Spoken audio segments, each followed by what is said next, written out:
Nasubukan mo na ba mag-braise ng pata hanggang sa lumambot at humihiwalay na yung buto? Partneran mo pa ng manamis-namis at savory na malapot na sauce?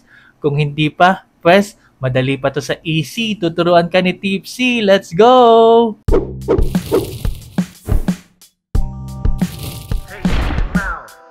Yo, welcome to Pimp Your Food. Ito po ang version ko ng braised pata. Hindi ito version ng kung sino man. Version ko po ito. Kaya kung magkaiba tayo, natural lang yun. Okay? Ayan, sinimulan ko to sa pagpapakulo ng isang buong pata hack. No, 5 minutes per side para lang lumabas ang kanyang mga impurities. Ayan, pagkatapos natin pakuluan, ayan, discard na natin yung sabaw. Ayan, pakuluan na ulit natin. Pakulo lang po ang gagawin natin dito. Napakadali lang. Naglagay ako ng kalahating tasang pulang asukal, kalahating tasang toyo, konting oyster sauce, 1/4 cup ng suka, 2 lata ng pineapple juice. And then, sunod na natin dyan yung ating mga aromatics. Pinitpit na bawang.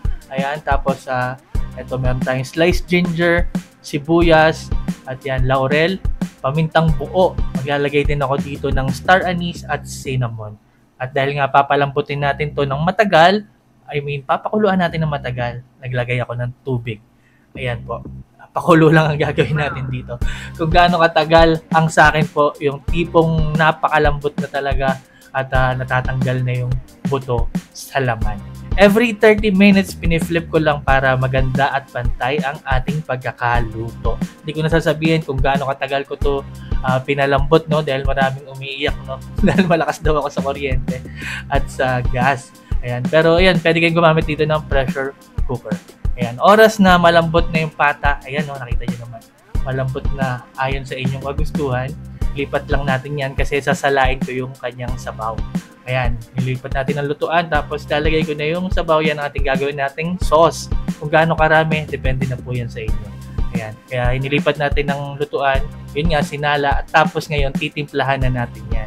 Tikman nyo at i-adjust nyo kung ano ang kulang, no? Kung masyadong matamis o kung masyado bang maasim, i-adjust nyo. Ako, naglagay ako ng konting oyster sauce.